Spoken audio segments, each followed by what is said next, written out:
Everyone knows John Deere built tractors. Green paint, yellow wheels, that distinctive two-cylinder putt-putt sound that defined American farms for generations. But what if I told you that one single model, one machine that rolled off assembly lines for less than a decade, would sell more diesel-powered units than any tractor in history? What if that same machine would cement John Deere's dominance so completely that competitors spent the next 50 years trying to catch up? We're talking about 168,311 diesel tractors, one model, 9 years of production. A machine so perfectly engineered, so precisely matched to farmers' needs, that it became the gold standard against which every tractor would be measured. This is the story of the John Deere 4020, the best-selling diesel tractor in history. And here's the kicker. Most people who drive past farms every day have no idea just how revolutionary this machine truly was. The early 1960s represented a turning point in American agriculture. The nation was changing fast. Suburbs sprawled across former farmland, interstate highways carved through wheat fields and cornfields that had fed America since pioneer days. Young people left rural communities for cities, chasing factory jobs and modern conveniences. But the farmers who remained faced mounting pressure to produce more food with less labor, covering more acres in less time while keeping costs manageable. The old ways, small tractors, manual labor, dawn-to-dusk workdays, couldn't keep pace with America's growing appetite and shrinking farm population. Something had to change. Someone had to build the machine that would bridge the gap between traditional farming and modern agriculture. That someone was John Deere, and that something would become the 4020. John Deere had already shaken the agricultural world in 1960 with their New Generation series. Engineers in Waterloo, Iowa, had abandoned the company's legendary two-cylinder engines, tractors that sounded like nothing else on Earth, that farmers could identify by ear from a mile away, and replace them with modern four-cylinder and six-cylinder power plants. It was heresy to some loyalists, but the engineering team understood that sentiment couldn't plow fields or pull combines. The Model 4010 arrived as Deere's mid-range offering, packing more power than previous models while delivering better fuel economy and increased reliability. Farmers loved it. Within 3 years,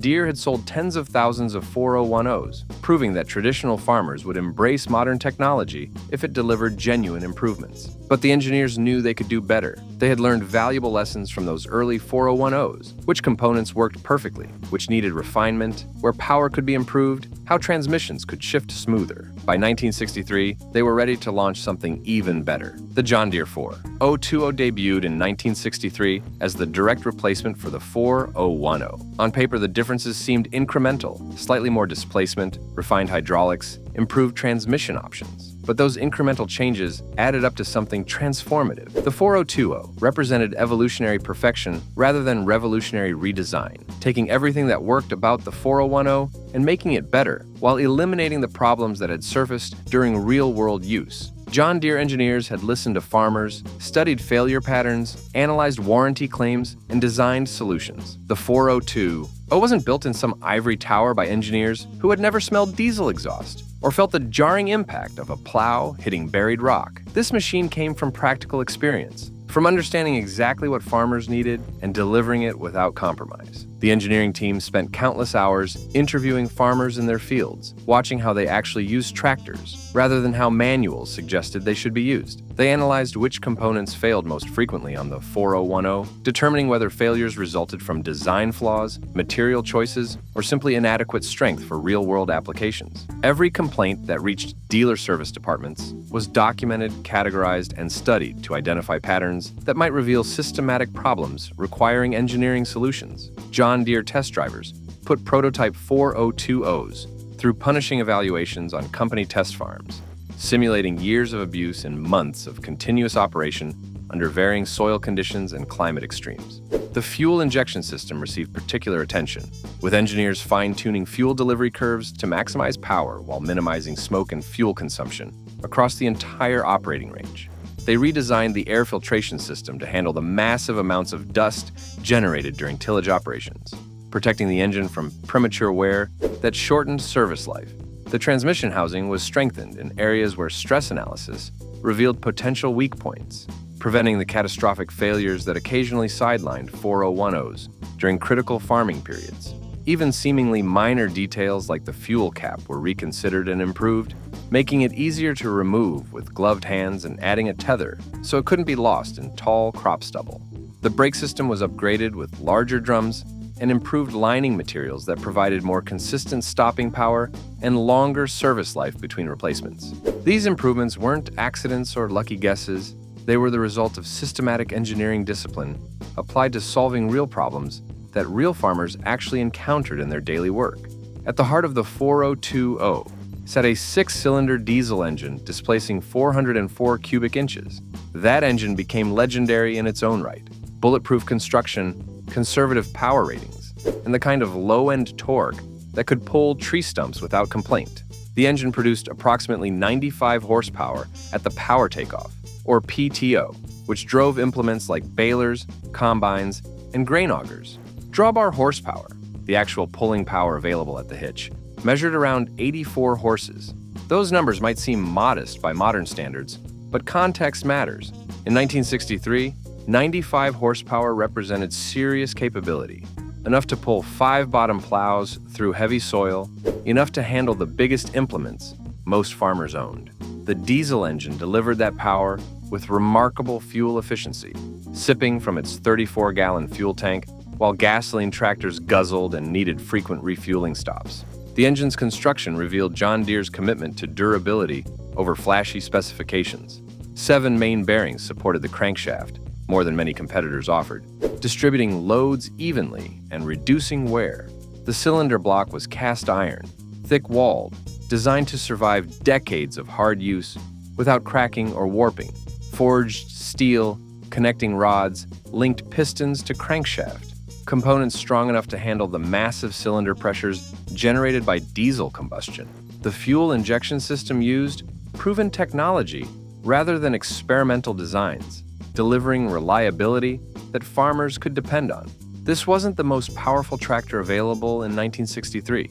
It wasn't the fastest or the flashiest, but it was absolutely, unquestionably built to last. John Deere offered the 4020 with multiple transmission choices, understanding that different farming operations demanded different capabilities. The base transmission was an 8-speed synchro range unit, providing 8 forward gears and 4 reverse gears. That might sound excessive, but each gear served specific purposes. Lower gears delivered maximum pulling power for heavy tillage work, turning massive plows through dense clay or rocky soil. Middle gears balanced speed and power for cultivating, planting, and lighter field work. Higher gears allowed transport speeds approaching 19 miles per hour, letting farmers move between fields quickly without wasting daylight hours. The synchro range transmission used synchronized shifting in the higher gears, making gear changes smoother and reducing wear on engagement dogs and sliding collars. Farmers who had fought unsynchronized transmissions in older tractors, grinding gears, timing shifts perfectly, matching engine speed to ground speed by ear, appreciated that refinement immediately. For farmers willing to spend more, John Deere offered an optional power shift transmission that transformed the 4020's versatility. This hydraulically actuated transmission allowed on-the-go shifting without clutching, letting operators match ground speed to changing conditions instantly. Hit a soft spot in the field, downshift without stopping. Soil conditions improve, upshift and cover more ground. The power shift eliminated the constant stop-shift-restart cycle that wasted time and fuel while wearing out clutches and transmission components. It made the 4020 feel modern, responsive, almost intuitive to operate. Farmers who tried power shift-equipped tractors rarely went back to manual transmissions willingly. That optional transmission added significant cost to the tractor's purchase price. But for commercial operations covering hundreds or thousands of acres, the improved productivity justified every penny. The 4020's hydraulic system represented another area where John Deere engineering excellence showed clearly. The tractor featured a closed-center hydraulic system flowing 22 gallons per minute at maximum capacity. That constant pressure system maintained consistent hydraulic power regardless of engine speed, eliminating the frustrating power loss that plagued open-center systems when engine RPM, or revolutions per minute, dropped during heavy loads. The hydraulics powered the 3-point hitch at the rear, lifting and lowering implements with smooth, controlled motion. That Category 2 hitch could handle implements weighing several thousand pounds, from massive plows to heavy-duty discs to oversized cultivators. The hydraulic remotes, external connections that powered auxiliary cylinders on implements, gave farmers incredible flexibility. They could add hydraulic cylinders to equipment, controlling functions like plow depth, cultivator width, or baler tension directly from the tractor seat rather than stopping to make manual adjustments. John Deere designed the 4020 operator station, with surprising attention to driver comfort, at least by early 1960s standards. The seat was adjustable, padded, and mounted on springs that absorbed some of the jarring impacts transmitted through the chassis during fieldwork. The steering wheel fell naturally to hand, requiring reasonable effort to turn, even with power steering optional or absent. Controls were logically arranged, positioned where operators could reach them without contorting or taking eyes off the work ahead. Visibility was excellent in all directions, critical when pulling wide implements or working near obstacles. The fenders provided reasonable protection from thrown dirt and mud, though open station tractors still meant operators got dirty, hot in summer and cold in winter.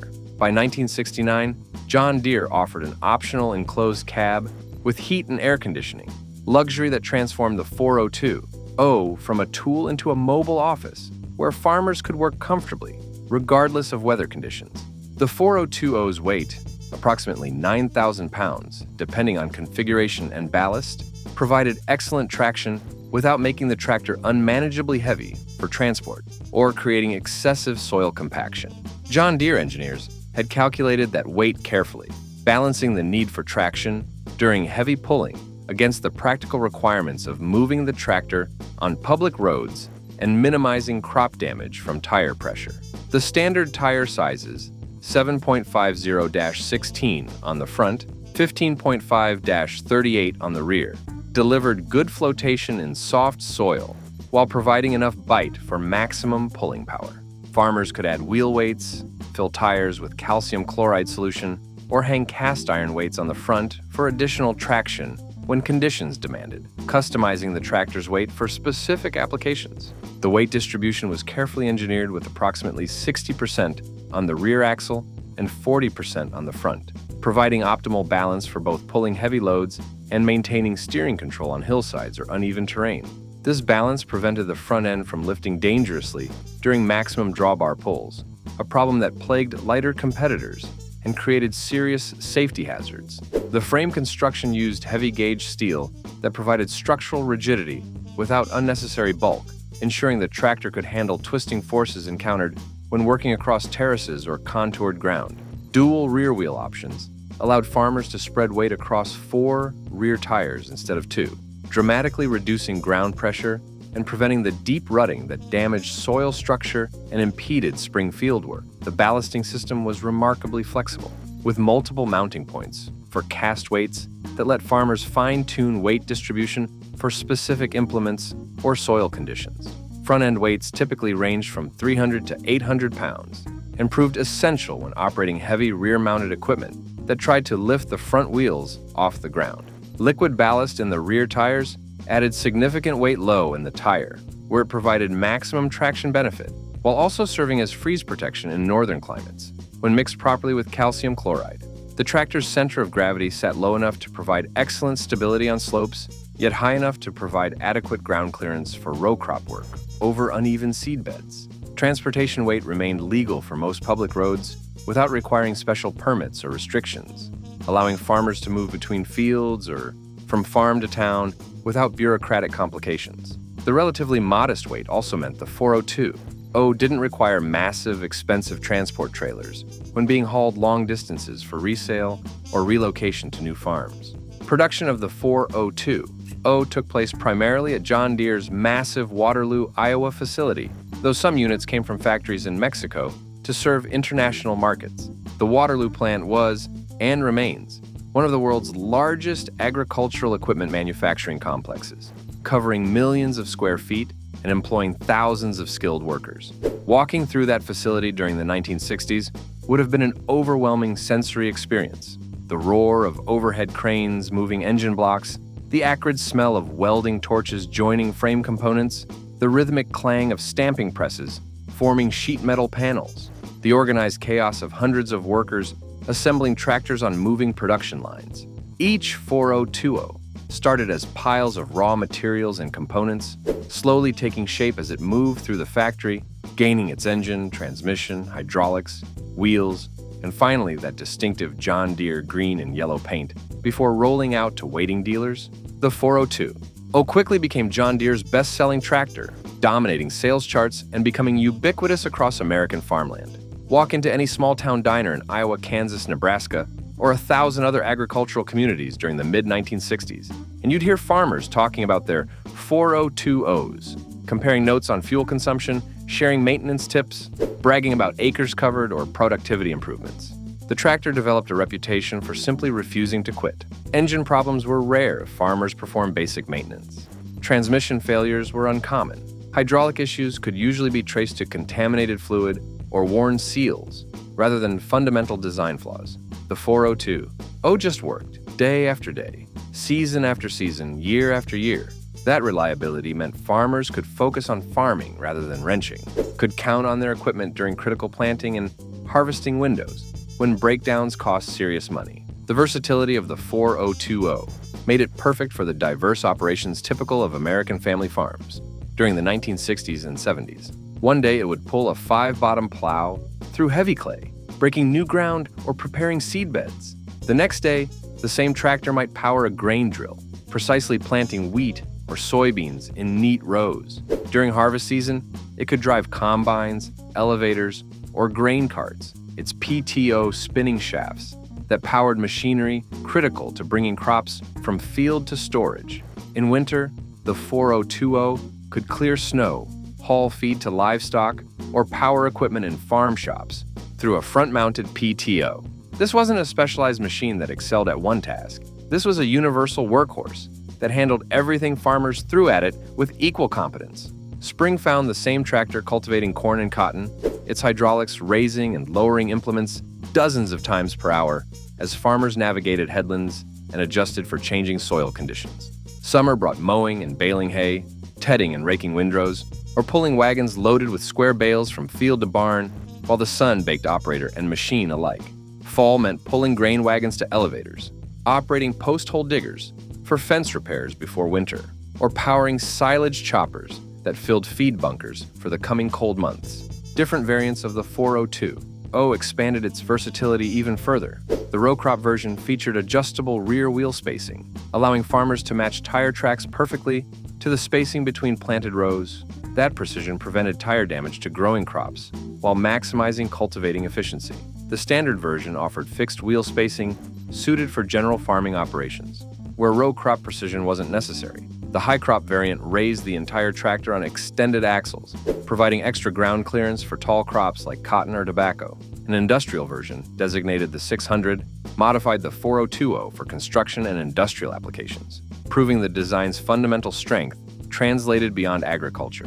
Each variant shared core components, engine, transmission, hydraulics, but tweaked the configuration for specific applications. The numbers tell the 402's success story with remarkable clarity.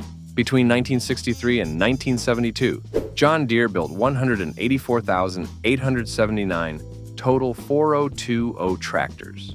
Of that total, 168,311 were diesel-powered, over 91% of total production. Those numbers dwarf the competition. No other diesel tractor model in history approached that production volume in a comparable time frame. The 402 didn't just sell well, it dominated its market segment so completely that it redefined what success looked like in agricultural equipment. Competitors scrambled to match its capabilities, its reliability, its reputation. Most failed. The 402 had set a standard that proved almost impossible to reach. Part of the 402's success came from John Deere's dealer network, one of the industry's strongest. Deere dealers weren't just salespeople pushing iron. They were often farmers themselves, or came from farming families. People who understood the business intimately and could speak the language. They could look at a farmer's operation and recommend exactly the right configuration, the ideal transmission choice, the perfect tire selection. More importantly, they provided parts and service support that kept 402's running when breakdowns inevitably occurred. Parts availability was excellent, with Deere maintaining extensive inventories and quick shipping that meant broken tractors rarely stayed idle for long. Skilled mechanics at dealer shops could diagnose and repair problems efficiently, getting farmers back to work quickly. That support infrastructure made buying a 402 less risky than gambling on competitors with questionable parts availability or limited technical expertise. The price of a 402 around $10,345 in 1972, represented significant money, roughly equivalent to $70,000 in modern purchasing power. But farmers viewed tractors as long-term investments rather than disposable equipment. A 402 purchased in 1963 might still be working productively 20 or 30 years later, amortizing that initial investment across decades of service. Compare that to modern equipment that depreciates rapidly and often requires replacement within 10 to 15 years, and the 402's value proposition becomes clear. Farmers weren't buying a tractor. They were buying a piece of equipment that would serve their farm, their children's farm, possibly even their grandchildren's farm. That durability created loyal John Deere customers who stuck with the brand through multiple equipment cycles. The 402's impact extended beyond individual farms into the broader agricultural economy. Increased productivity meant individual farmers could manage larger operations with the same labor force. That efficiency contributed to the steady consolidation of American agriculture during the 1960s and 70s, as successful farmers expanded acreage while marginal operations couldn't compete. The 402 didn't cause that consolidation. Economic forces and government policies played larger roles, but it enabled it, providing the mechanical capability that made large-scale farming practical. One farmer with a 402 could cover as much ground as 2 or 3 farmers with older, smaller tractors, tilting economic advantages toward those who embraced modern equipment and modern farming methods. The 402's engine and drivetrain proved remarkably adaptable for aftermarket modifications and specialized applications. Hot rodders discovered they could increase power output significantly with relatively simple modifications, turning up fuel delivery, advancing timing, improving airflow. Some farmers boosted 402 engines well beyond 100 horsepower for demanding applications like pulling large discs or handling oversized implements. The bulletproof bottom end, those 7 main bearings, forged steel components, robust block, could handle significantly more power than factory specifications suggested. Industrial users sometimes modified 402's for stationary power applications, pulling the entire power plant and using it to drive irrigation pumps, sawmills, or electrical generators. That versatility proved the design's fundamental soundness. Good engineering that worked in applications far beyond what designers originally intended. The early 1970s brought changes that eventually spelled the 402's end.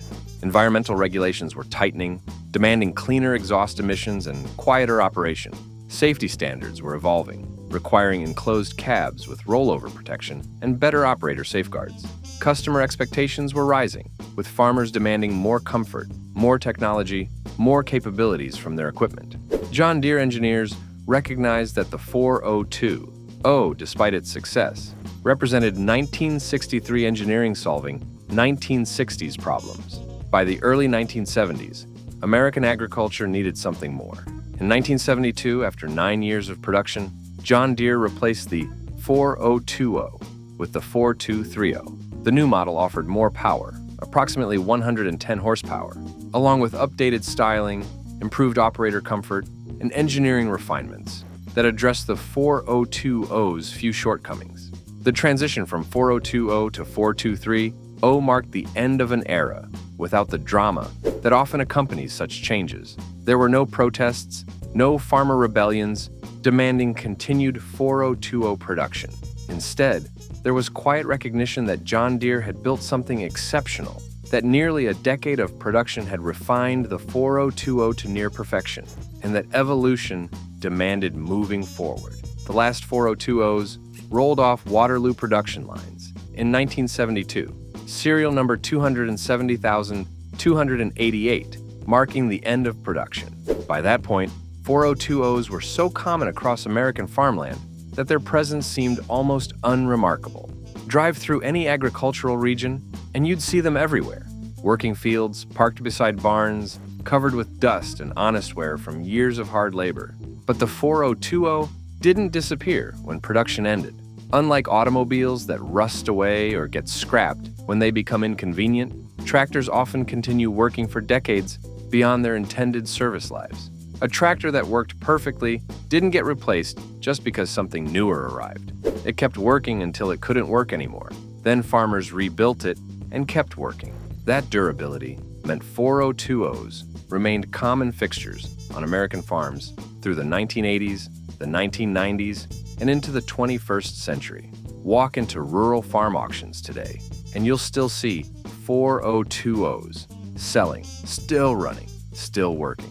Some have 50,000 operating hours. Some have been rebuilt multiple times. Some have barely been maintained, yet somehow keep running. They've pulled plows through every soil type imaginable, powered combines through wheat fields from Texas to Canada, hauled grain, feed, and supplies across countless American farms. The collector and restoration market for 402s has exploded in recent years, as aging farmers and equipment enthusiasts recognize the model's historical significance. Well-preserved original 402s command premium prices at specialized tractor auctions, sometimes selling for $20,000 to $40,000 or more, depending on condition, configuration, and provenance. Completely restored examples. Tractors stripped to bare frames, media blasted, repainted, rebuilt with new or remanufactured components can bring even higher prices, particularly for rare configurations like high crop models or early production units. That collector interest has spawned an entire cottage industry of restoration specialists, parts suppliers, and technical experts who can source impossible-to-find components or fabricate replacements for parts that haven't been manufactured in decades. Online forums and enthusiast groups dedicated specifically to 402s connect owners worldwide, sharing maintenance tips, troubleshooting advice, restoration techniques, and stories about their tractors. These aren't just machines to these owners. They're connections to agricultural heritage, to childhoods spent riding on fenders beside fathers or grandfathers, to simpler times when farms were smaller and communities tighter.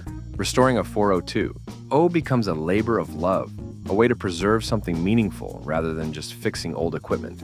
Every bolt tightened, every seal replaced, every painted surface restored represents not just mechanical work, but emotional connection to an era that shaped American agriculture fundamentally. The 402 appears regularly at antique tractor shows and agricultural heritage events, where it often draws crowds despite being one of the newest machines present. Show attendees appreciate the 402's significance as the bridge between traditional farming and modern agriculture. The machine that proved diesel power could be reliable and economical for mainstream farmers. Judges at these shows evaluate 402s on authenticity, condition, and attention to restoration detail. Winners often receive recognition not just for pretty paint, but for preserving correct specifications, proper decal placement, correct fastener types, accurate colors that match factory specifications. That authenticity matters deeply to purists who view tractors as mechanical artifacts deserving the same respect as any other historical object. The 402's legacy extends beyond nostalgia into practical influence on modern tractor design. The principles that made it successful, reliable engines, versatile transmissions, capable hydraulics, operator comfort, dealer support, remain central to agricultural equipment design today.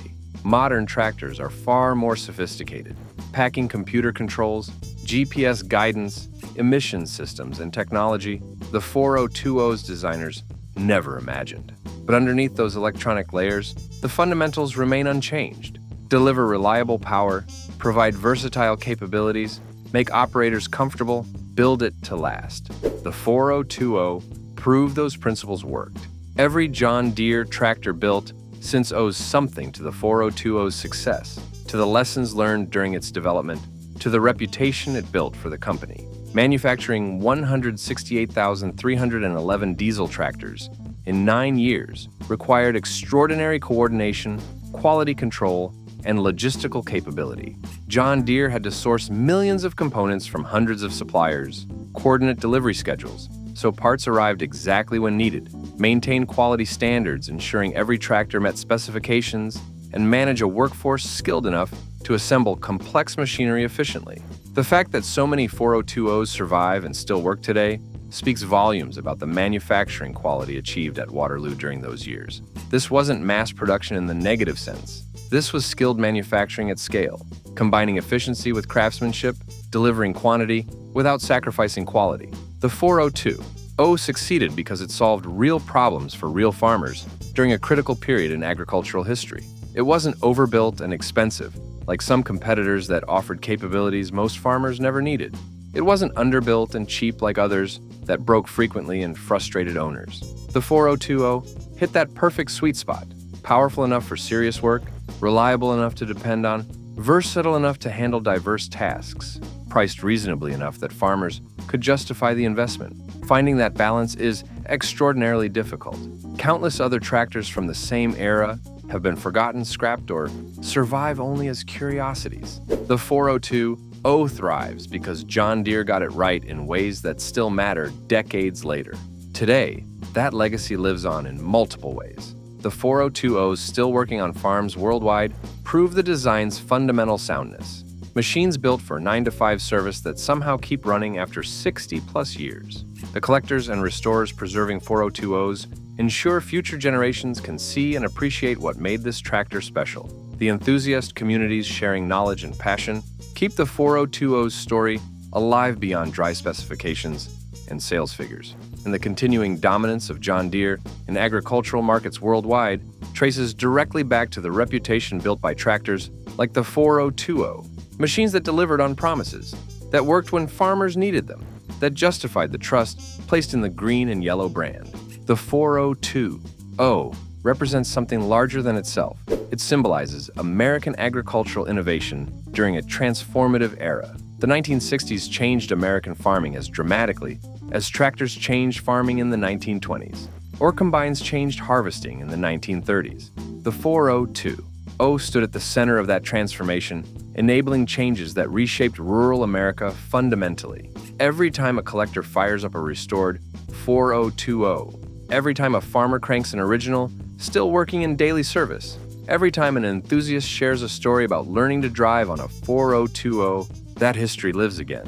The rumble of that 6-cylinder diesel, the hydraulic whine when implements lift, the distinctive clatter of the transmission engaging, those sounds connect us to an era when American farmers fed the nation and the world with machines like the 4020. So here's the question worth asking. Have you ever driven a John Deere 4020? Do you remember the solid feel of those controls? The confident pull of that diesel engine? The satisfaction of covering acres efficiently with equipment that simply worked? Maybe you learned to farm on a 4020, sitting beside your father or grandfather, absorbing lessons that shaped your life.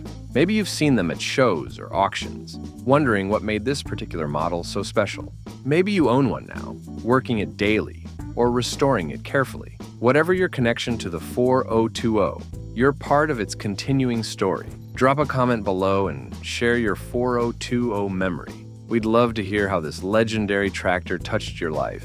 And if you enjoyed learning about the best-selling diesel tractor in history, subscribe for more forgotten American legends that shaped our agricultural world. These stories matter, these machines matter, and the people who built, used, and preserved them matter most of all.